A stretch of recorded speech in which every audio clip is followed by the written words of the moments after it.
flip-flops. O clock. O sinal de clock é geralmente um trem de pulsos retangulares ou uma onda quadrada, conforme mostrado a seguir. Este é o nosso sinal de clock, é um sinal que está variando entre 0 e 1 o tempo todo. Ele não precisa ser simétrico desta forma, ou seja, a duração do tempo em que o trem de pulso está em 1 não precisa ser necessariamente a mesma duração de tempo em que está em 0, nós podemos ter clock neste formato. Fica um tempinho em 1 e um tempo maior em 0. O importante é que o sinal de clock seja um sinal que esteja variando de 0 a 1 de forma regular. O sinal de clock é distribuído para todas as partes do sistema, sendo que a maioria das saídas muda de estado apenas quando ocorre uma transição no clock. Aquele sinal de clock ele vai ser distribuído no sistema. Várias partes desse sistema, se não todas, vão utilizar este sinal para mudar as saídas das respectivas partes. Essas transições no clock também são denominadas bordas. Voltando para o nosso sinal de clock, nós temos aqui uma definição de transição positiva, uma borda de subida, e temos uma definição de transição negativa, que é uma borda de descida. Este sinal é um sinal no tempo, ele começa aqui em 0, o tempo vai passando, ele passa para 1. O tempo vai passando, ele volta para 0, o tempo vai passando, ele passa para 1.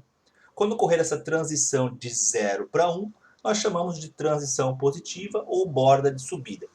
Aqui temos uma borda de subida, neste ponto temos outra borda de subida, aqui também é uma borda de subida. De maneira semelhante, a transição negativa, o sinal está aqui, por exemplo, o tempo vai passando, ele desce para 0, sobe para 1, desce para 0.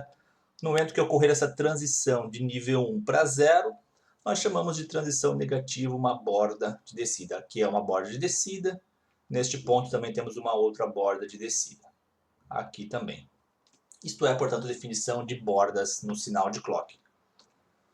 A velocidade com que um sistema digital funciona depende da frequência com que ocorrem os ciclos de clock. Um ciclo de clock é medido de uma borda de subida até a próxima borda de subida, ou é medido através de uma borda de descida até a próxima borda de descida. E o tempo que o clock leva para completar um ciclo é chamado de período. Voltando para o nosso sinal, nós temos a definição do período. Entre uma borda de descida até a próxima borda de descida, portanto, este intervalo. Poderia ser da borda de subida até a próxima borda de subida, nós veríamos que é o mesmo intervalo. Isto é a nossa definição de período.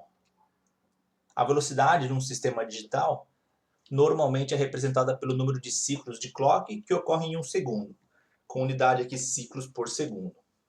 Isso é conhecido como frequência de clock.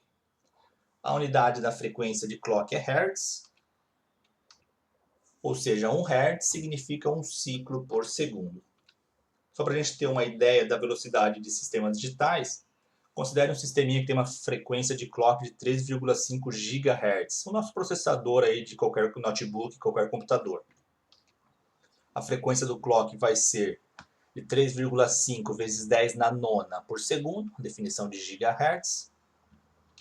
Isso significa que a nossa frequência do clock é de 3 bilhões 500 milhões de ciclos por segundo. Voltando para o nosso sinal do clock, em 1 segundo, se você contar até 1 segundo, o nosso clock ali do sisteminha digital do nosso computador vai ter mudado de 1 para 0 3,5 bilhões de vezes. Contem até 1 e nosso processador mudou de 1 para 0 3 bilhões 500 milhões de vezes.